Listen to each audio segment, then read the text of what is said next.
Įdaryta vištienos krūtinėlė su morkų muslinu.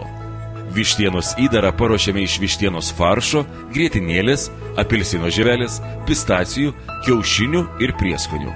Įdarytas vištienos krūtinėlės kepame 15 minučių 180 laipsnių orkaitėje. Ruošdami morkų musliną, pirmiausiai supjaustome morkas griežinėliais ir verdame jas piene, kol suminkštėja. Išvirusias morkas pagardiname druska, įdedame sviesto ir sumalame. Padažui trumpai apverdame morkų, salierų šaknų ir cukinijos griežinėlius. Tuomet įpilame vyno ir grietinėlės. Pabaigoje sudedame sviestą, kad padažas sutirštėtų. Įdarą vištienos šlaunelėms ruošiame iš vištienos faršo, grietinėlės, kiaušinių ir prieskonių. Iš šlaunelių išėmė kaulus, į jas sudedame faršą. Džiovintas slyvas pamirkome raudoname vyne, nusausiname ir taip pat sudedame į vištienos šlaunelės. Vištienos gabaliukus pašlakstome alyvuogių aliejumi. Suviniojame į foliją ir kepame 20 minučių 180 laipsnių orkaitėje.